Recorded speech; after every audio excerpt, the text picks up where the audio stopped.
All right. Awesome. Good morning, everyone. So I'm Linda Zimmer. I'm with the San Jose Gateway office. I just joined a month ago, but I've been in real estate for 12 years. I was with Coldwell Banker for 5 years. Before that, I ran my own brokerage. I had a Realty World brokerage with several agents, and yeah, that's a lot of work, but I really love Coldwell Bank. I love Keller Williams and their systems, and I wish I had started here. Sorry. No worries. Laura knows what that's like when you're still transitioning, but yeah, it's great to be with a company that has a national presence. I've already been making use of the network and getting my clients hooked up with agents across the country and getting those referrals. And I am starting to build a team as well. So I've got a couple of agents interested in joining me. One of them is experienced and one of them is just getting started. So anyway, let's get started with buyers. So this class is, it's got a lot of material to it. I know Laura's putting a lot of that in the chat for you. So there's going to be homework after this class. This one is really about putting together your buyer presentation. This is something that I've tried to do since my very first year in real estate on my own. With Keller Williams, though, it really provides you a great framework with templates. And so you don't have to do any guesswork. But as you're building your database and your experience, you can do a lot to customize these the templates and really make it work for you and your business and personalize it for each of your clients even. So let me share the screen.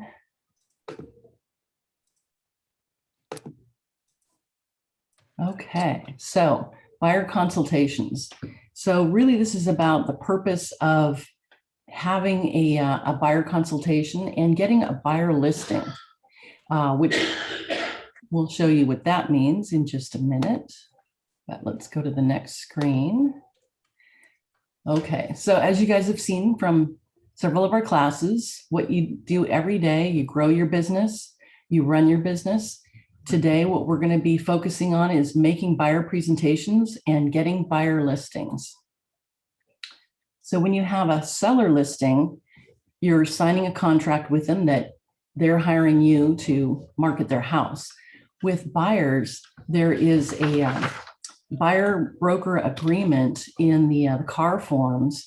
And when they sign that, you've basically listed that buyer to work exclusively with you. So we'll show you what that looks like in just a minute. Okay, setting the appointment.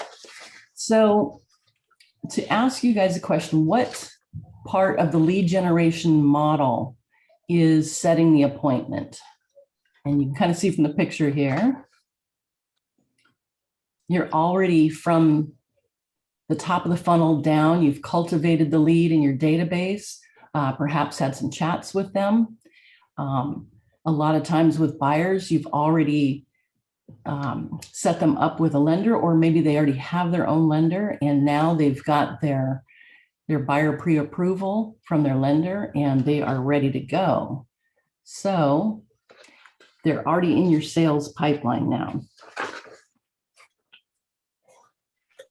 And so if you guys all have the materials, at this point, you want to turn to page 5 of your student guide.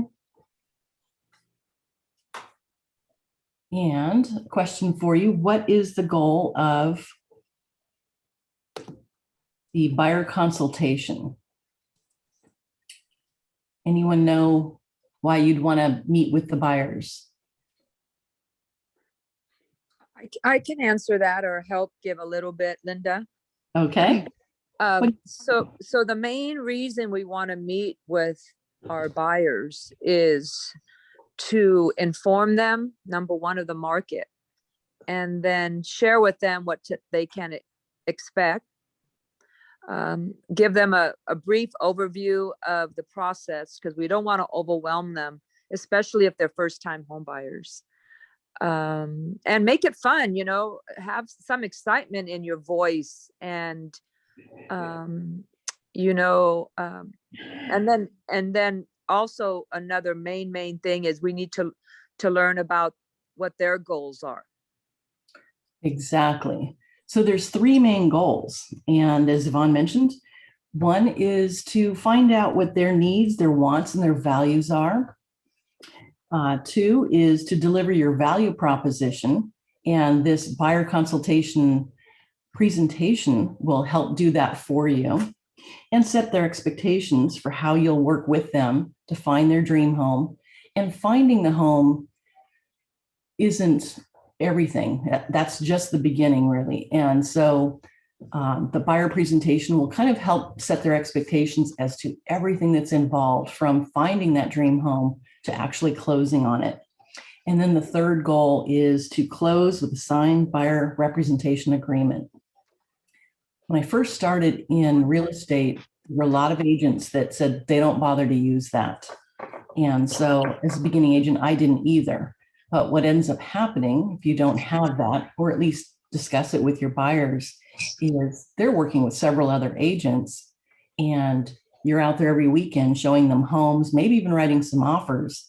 And then suddenly they tell you, oh, I don't need your help anymore. I've already put in an offer on a home and I've been accepted.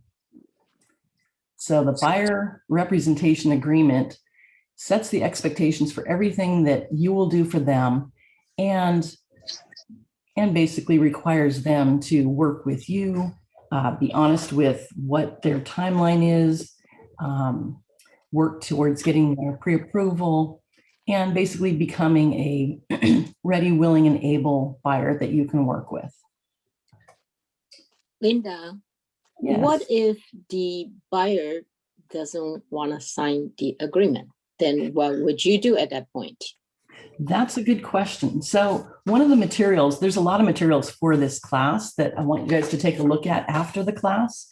And one of them is the Elemental Script Book. And on page 14 of the script book, there's a page called Close for Agreement Exclusivity. And you ask for the business, and there's two additional scripts that you can choose from on closing the buyer representation agreement.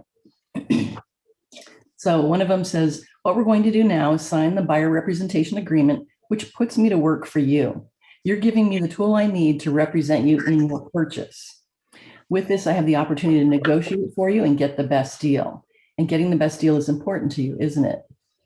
So yes, occasionally you'll get buyers who will say, I'm not interested in signing anything right now. And then you put them back in nurture mode. Or they say, you know, I'm talking with several different agents, and whoever finds me something first, I'll work with them. And sometimes an agent who doesn't have much going on might say that's acceptable. And those are the kind of people they're going to work with. I always let them know that we have access to off market and coming soon to market. And by hiring me to work for them, I will be able to get them in there before things even hit the market. I've had buyers tell me, well, I don't need to, have a buyer agent. I can just go to open houses. And even 2 years ago, I told them that by the time you see something at an open house, there's already several offers on it. So hiring a buyer agent will help you be prepared. So that way, when you find the home that you really want, you're ready to go. You're in a better position to compete with other offers. And usually they say, yeah, that's good. That sounds good. The more that you can educate them, and by the end of your buyer presentation that we'll show you here, the more likely they are to sign that and be excited. One thing Yvonne mentioned too is working with buyers. It's really exciting and it's scary for them. And so the more that you're educating them and making them feel confident and as well as excited about it, it really makes them want you by their side to guide them through this process. And I have buyers at every stage, including move down buyers who maybe haven't bought or sold real estate in 20 years. So it's not just the first-time buyers that are looking for that guidance. Okay, so Thank you. yeah, so the script book, make sure you get a copy of that and look for closing on the buyer agreement. Okay, so setting up the buyer presentation, it's a tool to help you get to know the values, wants, and needs of your buyer during the appointment. So creating the presentation, this is one of the great things about Keller Williams. They've already got the templates there for you.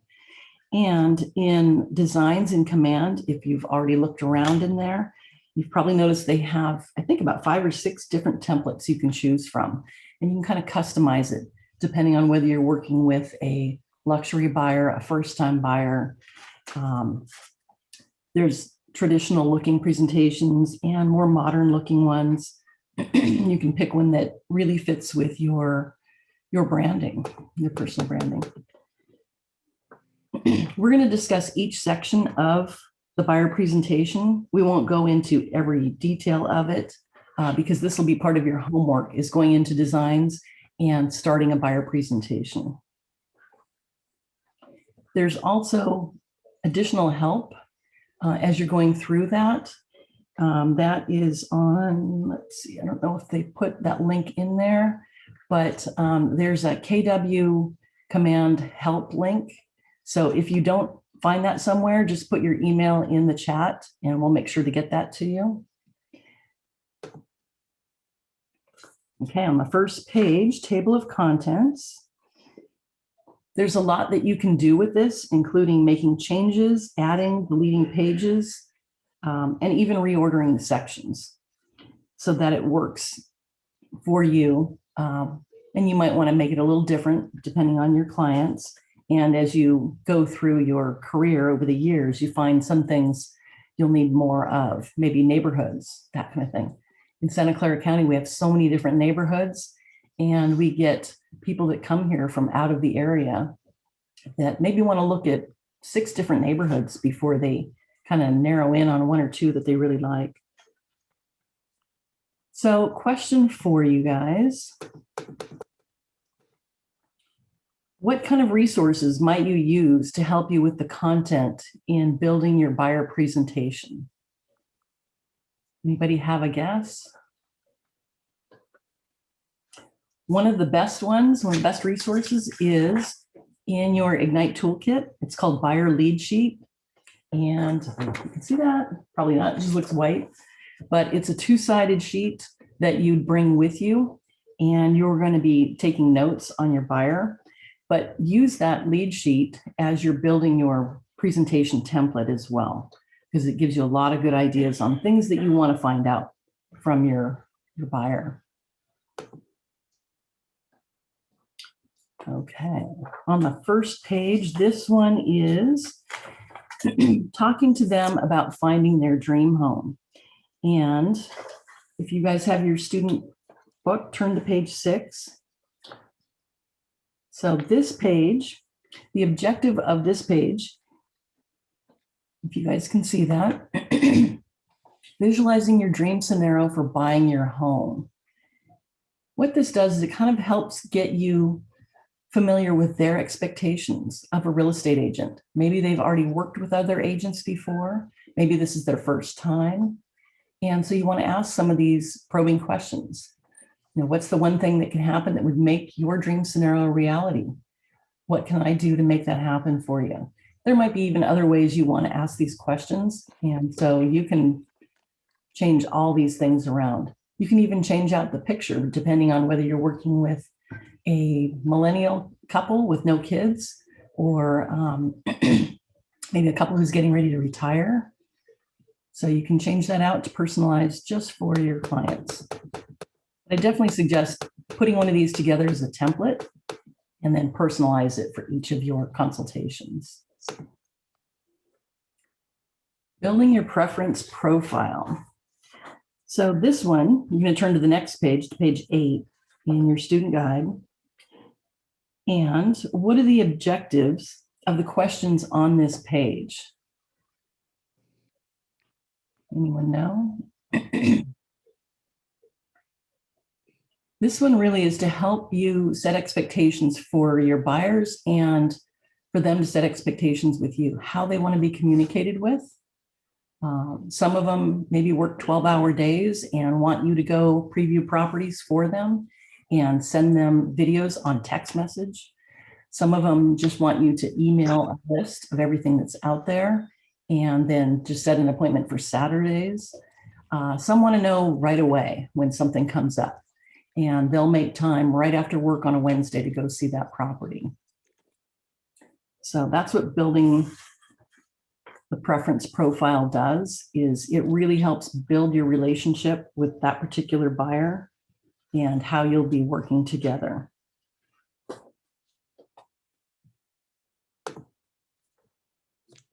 Your home wish list. Okay, so this one is supposed to be a role play one. So if you have a team partner or even just a partner at home, some of these things you'll want to practice after the class. One of you would play the buyer, the other one will play the agent, and you'll go through some of these things and really get a feel for what the consultation will be like. Generally, the consultation will go an hour as you ask questions and take down information for them.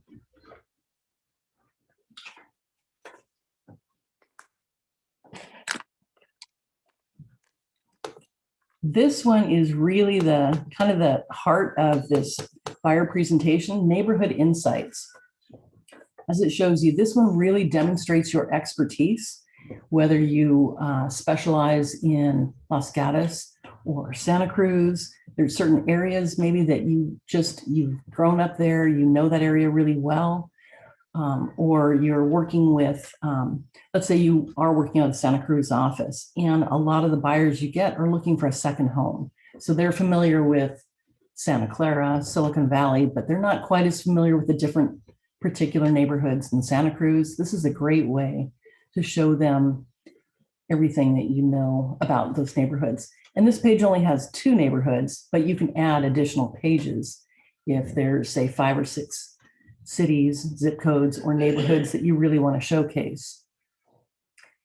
So take a look at the questions in there. So you'd be filling out this information. Anybody know where you might get this information to include on your neighborhood insights?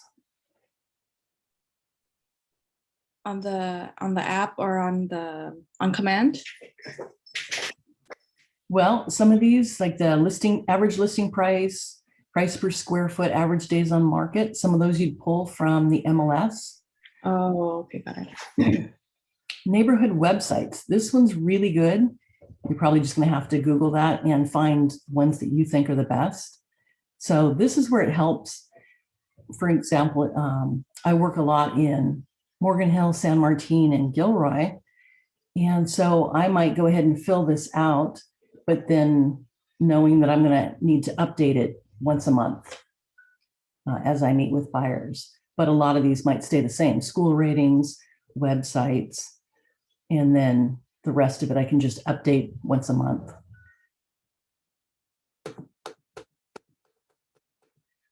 That one alone really helps buyers to be impressed by you and want to work with you. This agent really knows this area. For buyers, that's really what they want, is to make sure that they're buying something in the best location and work with an agent that seems like they know what's out there, what's going on.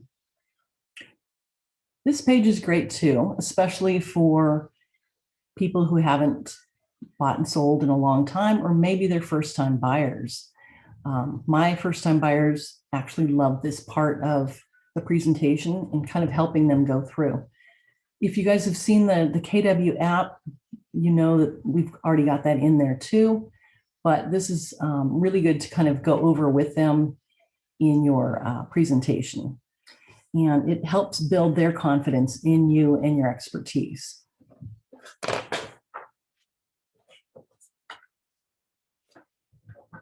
This is really your way of kind of showing them that you're going to be giving them all the information they need to make the best informed decision.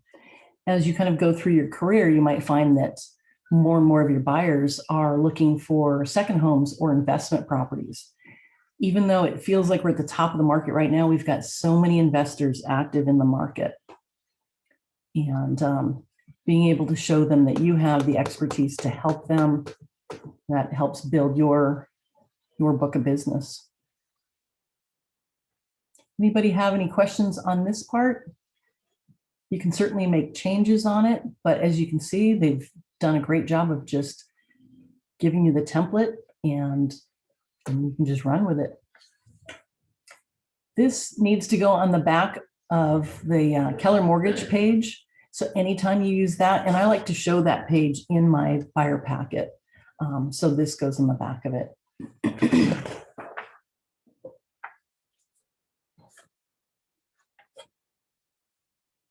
That's going to be in the designs as well, the Keller Mortgage page, if you wanted to use that just by itself. But certainly adding it to your buyer packet, it's a good way of giving them an option. Generally, for me, I like to give my buyers 2 or 3 recommendations on lenders, even if what they're looking for is something very specific, like agricultural land or multifamily properties. So they need a commercial lender. I try to steer away from just recommending one lender because I don't want them to feel like this is, my best friend who's a lender. You've got to work with her. Give them several options so they find something that works best for them. Your value proposition. So you guys have been working on this probably since your very first class. Again, with your buyer presentation, it's really, really important to have that, to be able to talk about that. This page is very customizable. So this is definitely one of the ones you're going to work on this afternoon to get this pulled together. Anybody want to share what value proposition they've come up with so far? Yvonne, do you have one? Well, yes. What's important to me is my level of service, and that my standard is extremely high, and that I'm able to deliver that, and I show that in every aspect of everything I do with my clients. So for me, it's just my level of service and my standards within myself. I have high standards, and that the goal is for me is helping my clients reach their goal, making it as simple as possible, fun as possible, and streamlined. I want them to end up saying, wow, that was such a great experience. That's what my goal is. Perfect. What Yeah. what about you, Linda? What would you say is yours? Well, my tagline is personalized service with a global network. And so I like to let my clients know that they are the center of what I'm doing and that we work with them on their timeline and the way they want to work. I have sellers that perhaps want to sell off market and they want me to go find that buyer for them because privacy is their number one thing. I have buyers that maybe are getting outbid constantly. So I'm looking for something off market for them that fits their lifestyle. Each of my buyers kind of feels like I'm the only client that she has. And I try to make sure that they always feel like that. So that's what I mean by the personalized service. And then the global network, and Keller Williams just really shines in this area. A lot of my repeat buyers like to make use of and leverage that global network, whether it's looking for a home across the country or a second home or an investment property out of the area. They always know that they can just text me, call me up and say, I'm looking in this area and maybe those other 2 areas as well. Can you hook me up? So that's my personalized service. I was going to say, if you're in the business for quite a while, these numbers here, you can personalize those to show your expertise. If you're new to the business, you might instead take these out, but leave that box there and just put a couple of bullet points, things that really matter to you. 15 years in the Santa Cruz area, or other highlights. Was a school teacher in the Morgan Hill School District for 20 years, or maybe talk about your network in Silicon Valley in high tech, those kind of things. Put out some bullet points here that really make you stand out from all the other agents.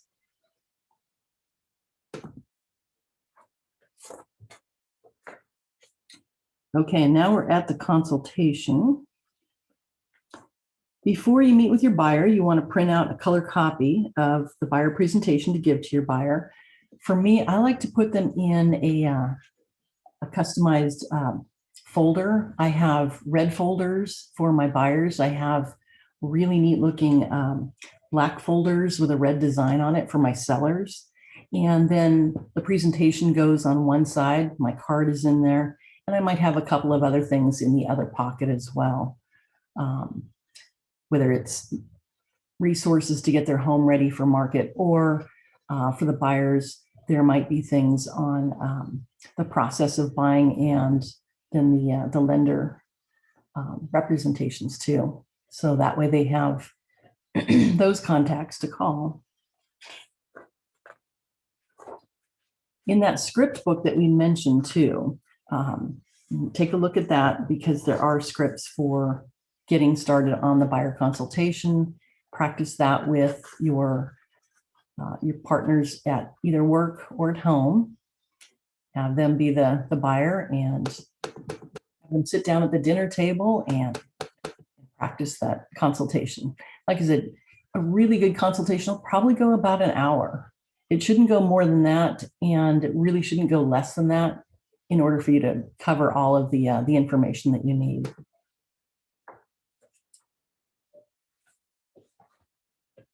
Okay, so in this one, you want to turn to page 14 in the scripts book. And this one is where you're asking for the business. When you start your buyer consultation, you want to set the expectation, how it's going to be for working with you. Let's see. All I ask in exchange for my superior customer service promise is that you agree to work with me exclusively. Does that sound fair? Okay. Can we sign and shake on that? Again, you're coming to the buyer presentation with the buyer agreement. Now, in this one, it says you're going to be starting with that. It's not a bad idea to set the expectation, but I usually close with that rather than starting with it.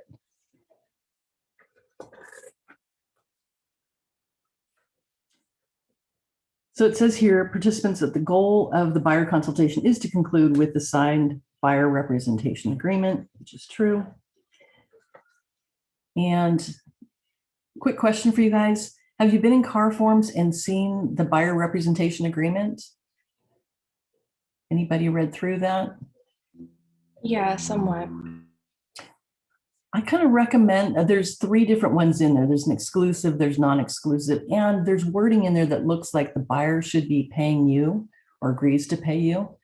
And normally we're going to get paid at closing through the seller proceeds. And so I do like to take some time during the buyer consultation to explain how I get paid. But as far as what boxes you should be checking in the buyer representation agreement before you give it to them to sign, I definitely recommend meeting with your market center leader or your team leader and make sure that it's set up the way that it should be. So that way the buyer doesn't read through that and say, I'm paying you. We haven't done anything yet.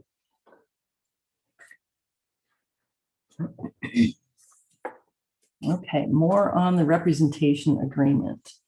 Again, it wants you to go through and practice those scripts on closing for the agreement.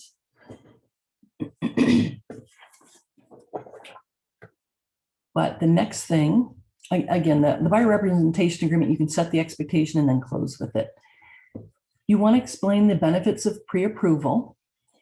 If your buyer is just getting started, some of them will meet with you when they've really just started the process. They haven't talked with a lender yet. They don't know of any lenders. In your script book on page 15, there's a couple of options, and you'll want to kind of read through that and memorize that. It'll give you the confidence to describe exactly what pre-approval does for them. Years ago, I would get buyers that would say, well, let's just go out and see what there is first before I talk to a lender. It's like they know that there's going to be some work involved with getting pre-approved, but there's also work involved with driving someone around all weekend long, looking at house after house in a variety of different price ranges. So definitely you want to set their expectations that we're going to get you pre-approved first. We need to know what price range we're looking in, and then that'll give me an idea of what neighborhoods that we can pull up for you. And that'll make sense for them. So make sure that you go through those scripts. One of these is at the very bottom of that. It says, I don't have time to come to the office. Can you just meet me at the house? Because your time is so valuable, that's exactly why we need to get together at the office. See, the 25 minutes we're going to spend at the office is literally going to save you 5 to 10 hours of looking at houses. And that's kind of an interesting one. The script book is great because you'll start to get experience with people who try to push back. I often had buyers that would say things like, can we just meet at the house that we're going to go see first? But that script is really good. Pushing for having them come to meet you at the office, so that way you can go through the questionnaire and get their wants, needs, figure out where they are in their timeline. That'll give you a framework to work from. It'll save you a lot of time as well as them too.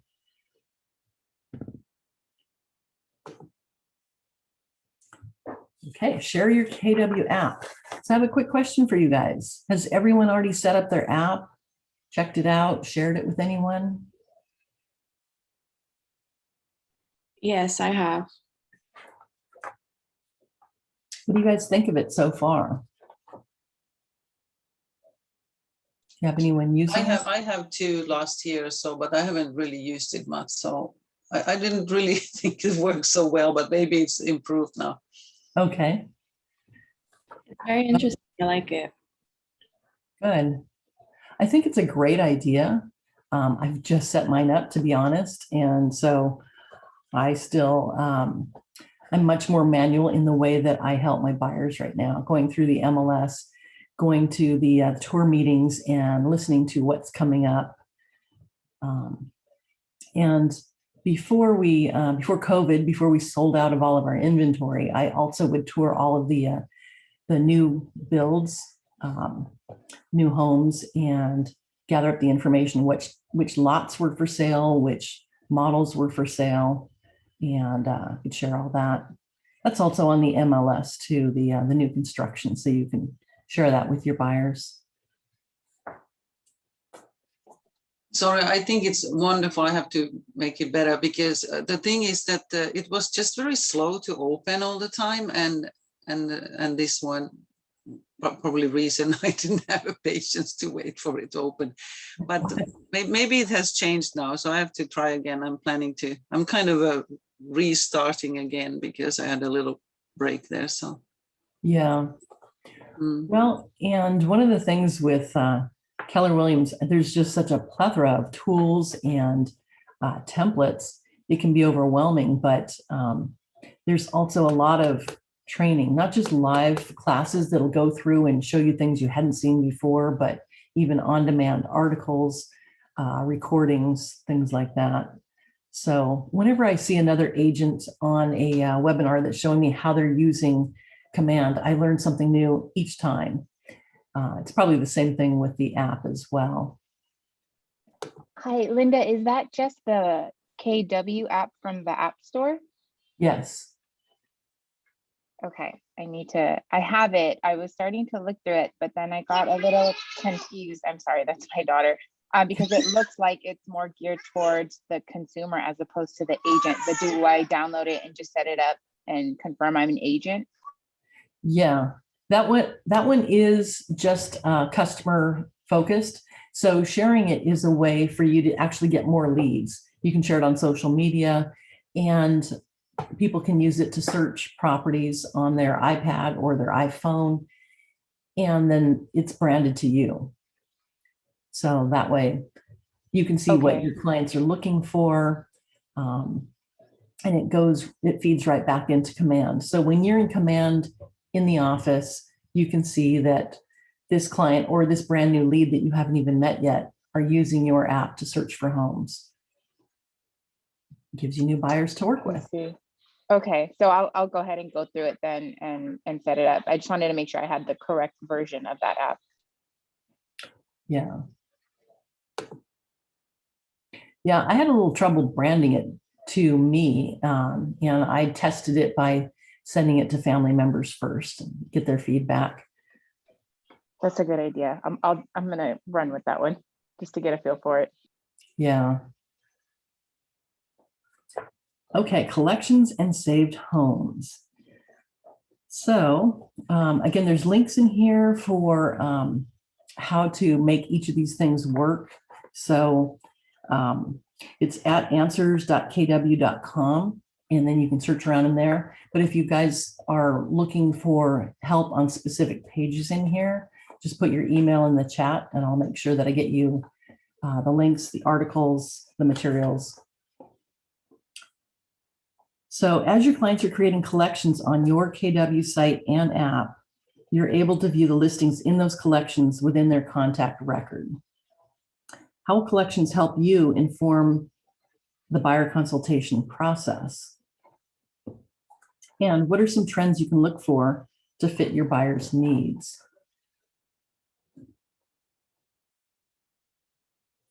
What do you think, Yvonne? You probably have buyers. She's not still with us.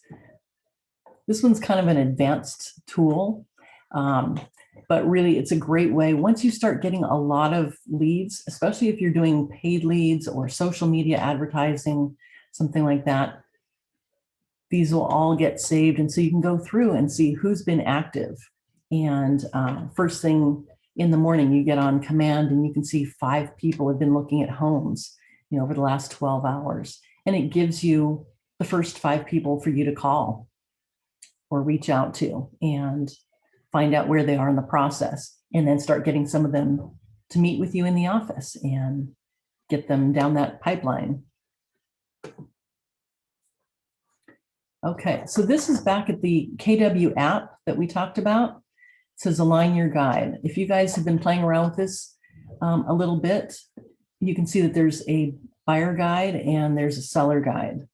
So the buyer guide is great in that it's got in kind of a social media format, almost these little windows, so people can see where they are in the process. And when I did this, I did go in and change the order of some of these. I didn't want start your search to be the very first thing. So I created a custom one that's meet with your agent, and you can change out the pictures. It puts a little bit of text, but then you can, for each of these boxes, when you click on it, it digs into more information. And so yeah, you can add your own expertise here. You can talk a little bit more about getting pre-approved. You can put in links in there if you wanted to. But this is really a great tool to kind of keep people on your app. So not just searching for homes, but they've got all of the information they need right there. I like to bring this up on my phone to show them during the buyer consultation and just let them know you're brand new buyers, but there'll be times you're going to have questions about where you are in the process. And it might be 10 o'clock at night, and you can just pull it up on your app and these will answer your questions right then and there. So it's just really handy to have. And it's something I haven't seen at any other brokerage. So it's something to help your buyers get excited about the process, that you're providing them these tools.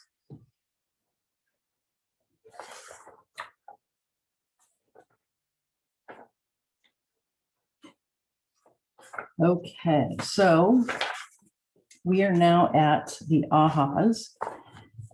First of all, in that script book, you'll want to turn to pages 18 to 22.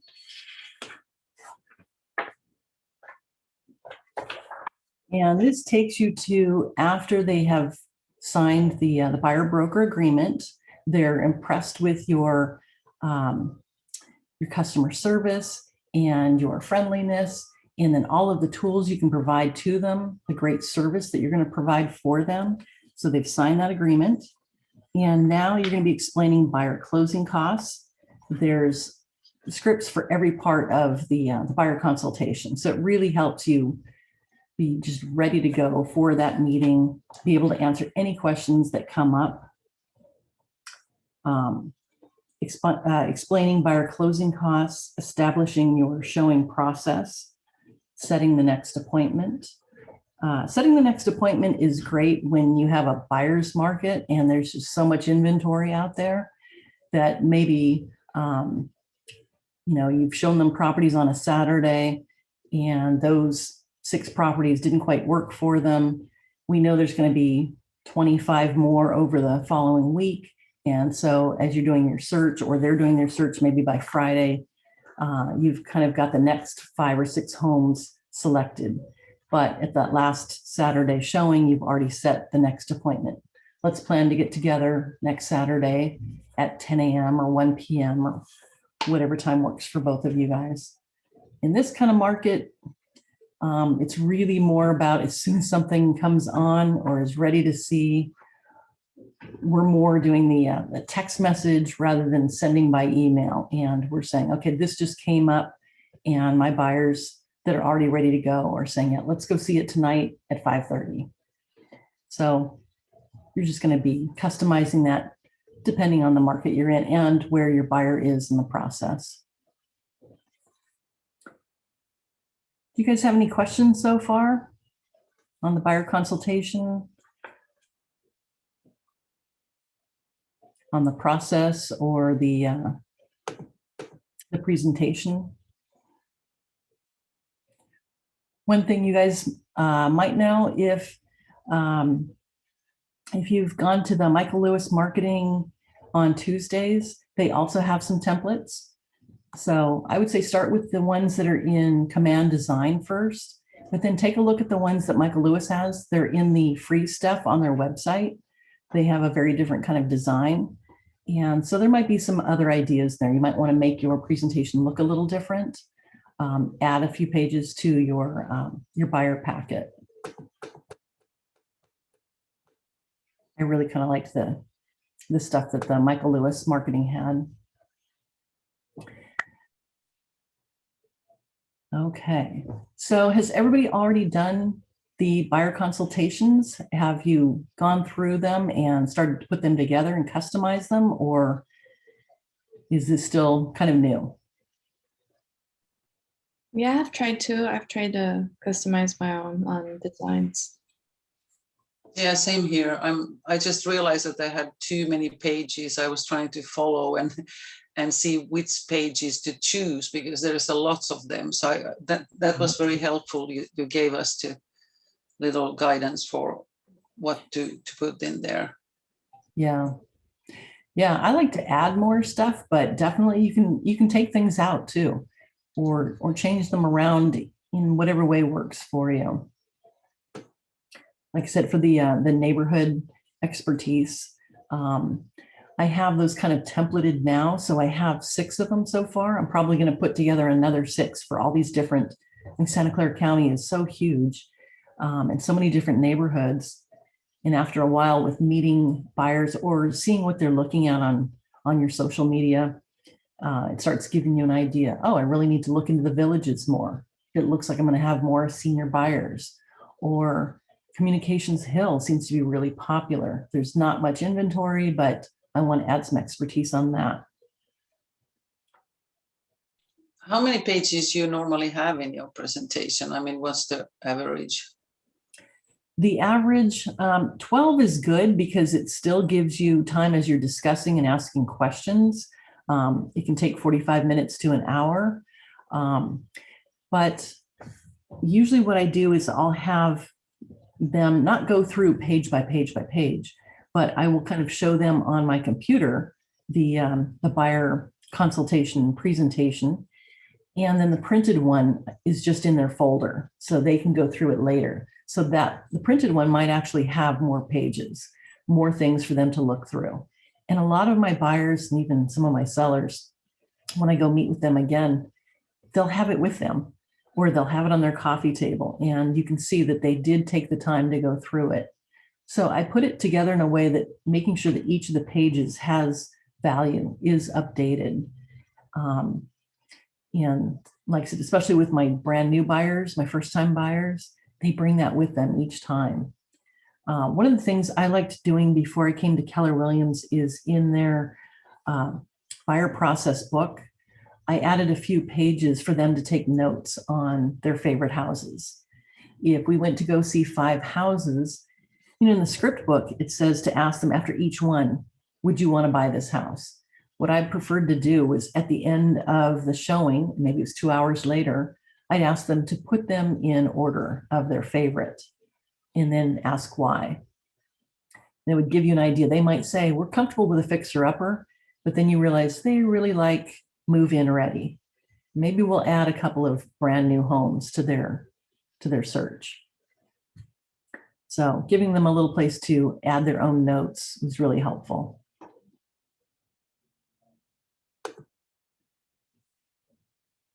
Okay, this is still part of it, but handwritten notes, conversations, contacts added. I don't know about you guys, but this can be a little bit challenging. And so what I kind of recommend is think about everybody you know, not just potential buyers or sellers, but friends, neighbors,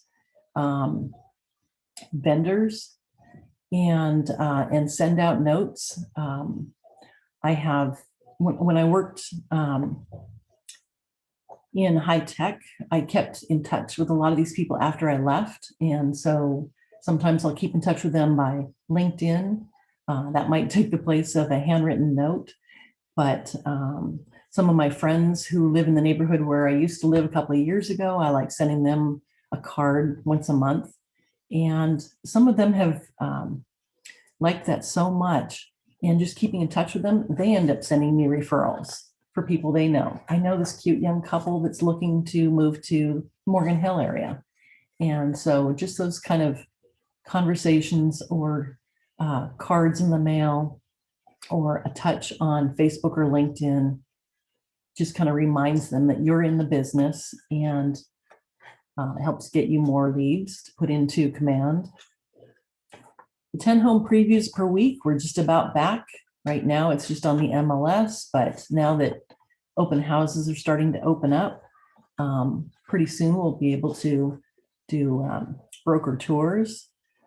I know there was a meeting yesterday afternoon where some of the major brokers were talking about that, how they're going to proceed to get there. As a buyer's agent, you definitely want to make sure that you know the inventory really well in the area that you specialize in, and maybe additional areas if you have buyers looking in those areas. I've recently added San Francisco to my neighborhoods. I could easily just look up agents in that network and send my buyers to a San Francisco agent. But this was a buyer that I've worked with several times, and they really like working with me. And so I thought, let's just get to know all of the neighborhoods in San Francisco really, really well. Find out things about earthquake retrofitting and things that are really specific to the San Francisco market. So you guys might consider that too. I have buyer colleagues and friends who might go to Southern California to go show homes, or Central Valley to go buy and sell homes. So if there's certain areas that you have leads, buyers, and you're really fascinated with that area, build up your expertise. Don't work outside of your area of expertise, but build it up so that you can give the best service. Sorry, I mean, I'm just saying the other places I've been thinking like referrals. I mean, if you go to, let's say, San Diego, I used to live there before, and I'm thinking that, but I don't know, Keller Williams people there. So I was in Goldman Banker before. Um, so how do you find referral partners best? I know Command has a very good system for that, and I've been doing some classes for that. But do you have any kind of your style? What do you find your referral partners? Yeah, over the years I've used, so I've taken the CRS classes and I have that designation. They have a huge referral network. And so I know those are agents that have really taken the time to get the advanced training and advanced experience. CRS agents have all sold a certain number of homes as well as taken a certain number of educational classes. So I use that one. I think GRI has a referral network as well. CAR, the CRR magazine, has referral networks that you can use.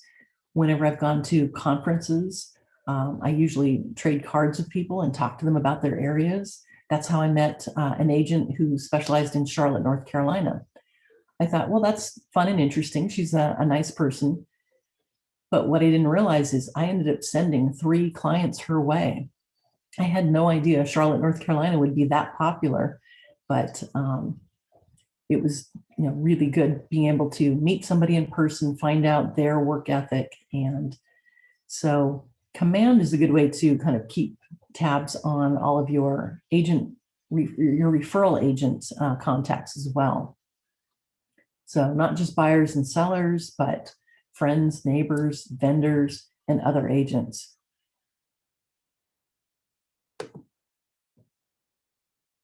Let's see, and scripts. So the script book, if you guys haven't already taken a look at it, it's in the Ignite toolkit. It's a really, really good tool. Definitely practice those scripts. And as you get more experience, you might find that you want to change those around a little bit, customize those scripts to work for you. So it feels natural for you. And so it works for the area that you work in and for the type of clients that you have. One of the things Yvonne said earlier that's really key in working with buyers is make it exciting. My very first broker told me, he says, you're going to be romancing them. And what he means by that is, especially in this kind of market today, it can be really discouraging for buyers who put in offers and they get outbid by $80,000 or something like that. My San Francisco buyers got outbid a couple of weeks ago by $200,000. It can be discouraging. And so you really want to keep it fun, keep it exciting, make it feel like an adventure for them. And that really kind of helps keep them in the game because it is so emotional for them. I always try to be basically the rock for them and their confidence. So keep that in mind. When you make your calls, one of the things you might try is putting up a mirror next to your desk and smile whenever you're calling somebody. They don't see your smile, but they can hear it. Everything that you can do to kind of keep that enthusiasm and excitement going. Same with the script practice. It's when I first started doing script practice, there was a lot of laughing because it just didn't feel natural at first. But like I said, make sure one person plays the buyer so that you can play the agent. And after a while, it'll really start to feel kind of fun, and you start to internalize it and make it more fit your personality.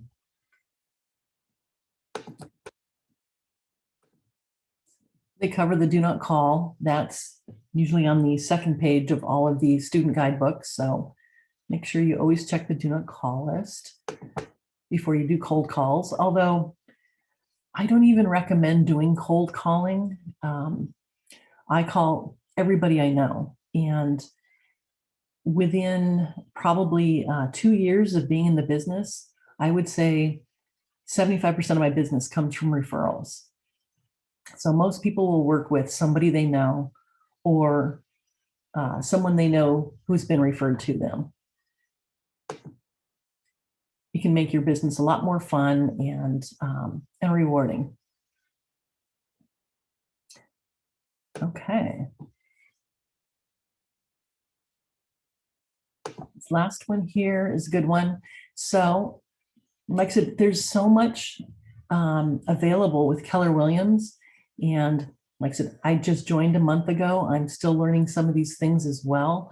The first thing I wanted to do, though, was put together my buyer presentation and my seller presentation. So that way I could follow up with leads that I've already got.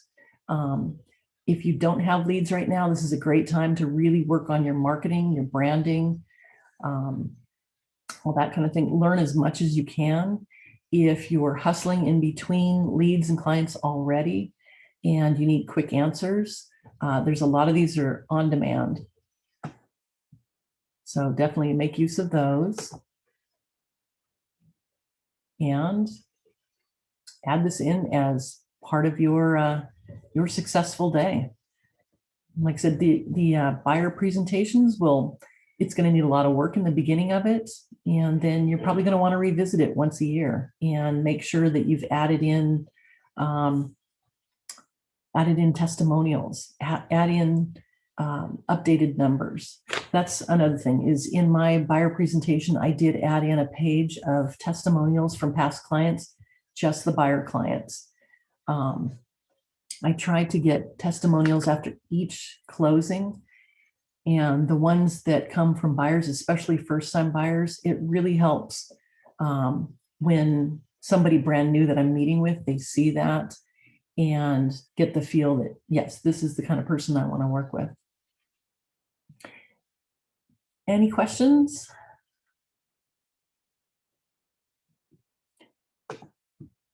Was this worthwhile for you guys?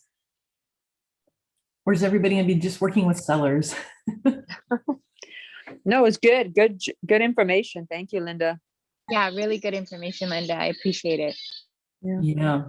Well, one of the things you guys will hear a lot is you really got to get listings. You got to get listings. I would say my business is 50-50, 50% buyers and 50% sellers.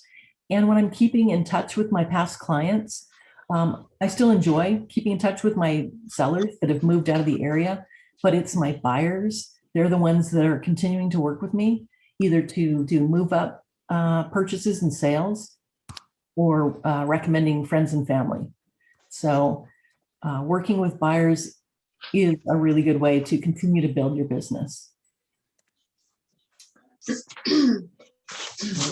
That's it. Make sure you guys have all the materials, and you've got a lot of homework on this. Can I ask you one thing when you're sending something to your clients? And so what is the favorite post, what they like? Because I'm thinking about what to send to people.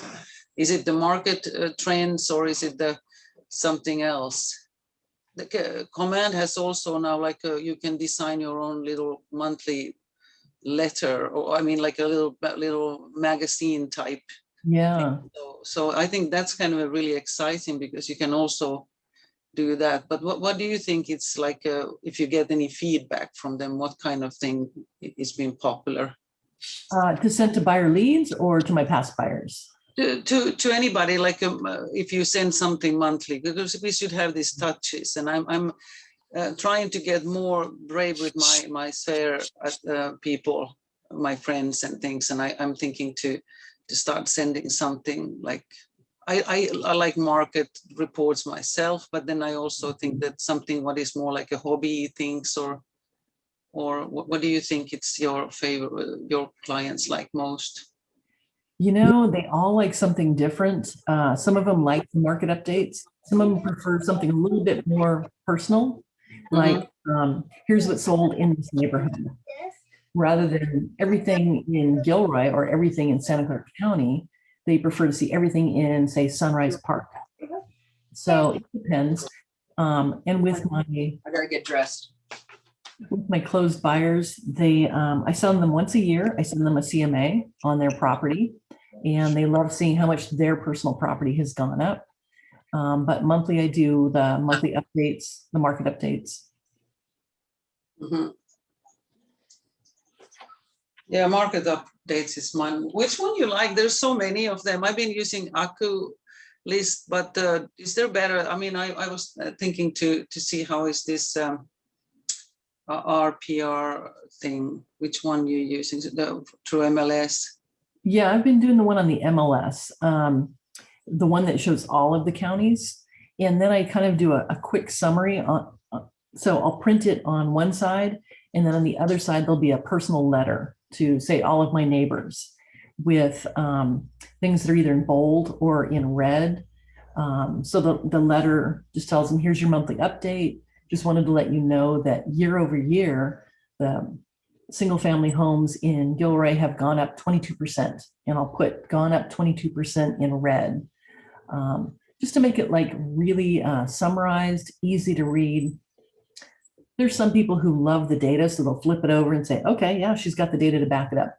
A lot of people don't want to dig into that or try to figure out what that means. And so the letter is just a way to kind of grab their attention. Oh, that was very helpful. You're giving a really nice, and you're so calm. I want to get there very quickly, so I don't know how to do it. But you seem to have everything in really good order. I think that the organizing things and getting everything in a good order it's so key, and I'm working on it. But sometimes it feels overwhelming because I just realized, oh, I have to work on this presentation and that presentation, and then I don't call anybody.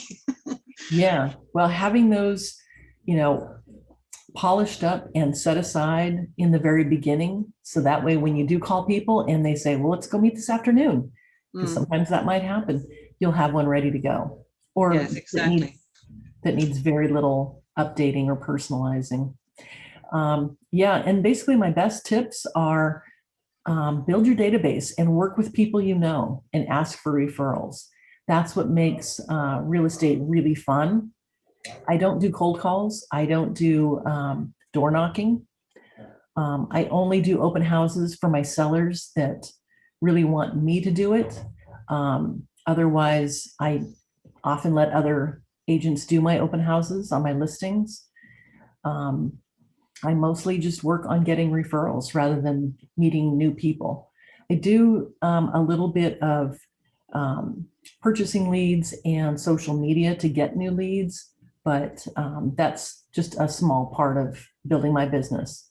It's really working with repeat clients and referrals through my clients and my friends.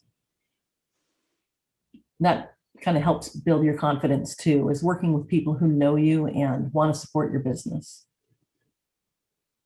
That and all the training Keller Williams offers, that's everything you need. So hopefully you guys enjoyed this and found it informative. I definitely think it's a worthwhile use of your time to put together your buyer presentation and have it ready to go. When you meet with people in person, have a printed one for them with all of your branding on it, and be that teacher, that guide that they're looking for. By the way, you have a great surname, Zimmer. It's a room in German, isn't it? Yes.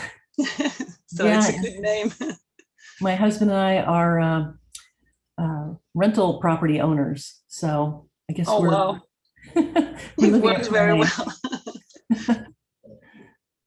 Well, thank you, everybody. Nice meeting you, and good luck. I'll check the chat to see if anybody needs anything sent to them. Otherwise, you can always reach out to me, Linda Zimmer at kw.com. If you have any questions, I'm happy to help. Thanks, Linda. Have a great day, everybody. Thank You're welcome. you. Thank Bye, everybody. you.